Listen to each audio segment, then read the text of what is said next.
માંડવી ગરડિયા નાકા ખાતે આવેલા પુલ ગુજરાત સરકાર દ્વારા રૂપિયા 7.5 કરોડના ખર્ચે તૈયાર કરવામાં આવશે.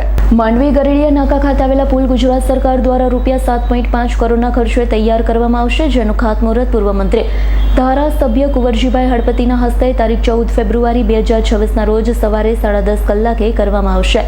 ધારાસભ્ય કુંવરજીભાઈ હળપતિએ જણાવ્યું હતું, ઘણા સમયથી ગરડિયા પુલ અંગેની માંગણીને ધ્યાનમાં લઈ ગુજરાત સરકારના મુખ્યમંત્રી ભૂપેન્દ્રભાઈ પટેલ તેમજ નાયબ મુખ્યમંત્રી હર્ષભાઈ સંઘવી દ્વારા રૂપિયા 7.5 કરોડની ગ્રાન્ટ મંજૂર કરવામાં આવી, જે બદલ હું તેમનો ખરા હૃદયપૂર્વક આભાર માનું છું. તારીખ 14 ફેબ્રુઆરી 2026ના રોજ સવારે 10:30 કલાકે ખાતમુહૂર્ત કરવામાં આવનાર હોય, જેમાં માંડવી તાલુકા તથા અનેક અરેઠ તાલુકાના તમામ કાર્યકરો, હોદ્દેદારો મોટી સંખ્યામાં ઉપસ્થિત રહેવા આહવાન કરું છું. ગુજરાતના મૃદુ અને મક્કમ સ્વભાવના મુખ્યમંત્રી શ્રી ભૂપેન્દ્રભાઈ પટેલ તથા ગુજરાતના નાયબ મુખ્યમંત્રી હર્ષ સંઘવી સાહેબનો હું ખૂબ ખૂબ આભાર માનું છું.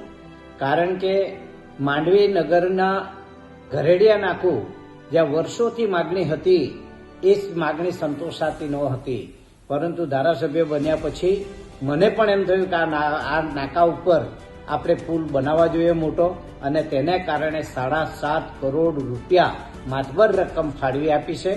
અને તેનાથી માંડવી નગરની જનતા તથા માંડવી તાલુકાની જનતા અને સાથે અરેઠ તાલુકાની જનતાને પણ એનો લાભ થશે. તેથી હું આપ સૌને કહેવા માંગુ છું કે આવતીકાલે માંડવી નગરની જનતા અને માંડવી તાલુકાની જનતા તેમજ અરેઠ તાલુકાની તમામ જનતાને આહવાન કરું છું કે આવતીકાલે 10:30 વાગે માંડવી ગરડિયા નાકા ઉપર અચૂક હાજર રહેવું. જીતેન્દ્ર સોલંકીનો રિપોર્ટ, S9 ન્યૂઝ, માંડવી. અમારી તમામ માહિતીથી અપડેટ રહેવા માટે જોડાયેલા રહો S9 ન્યૂઝ સાથે.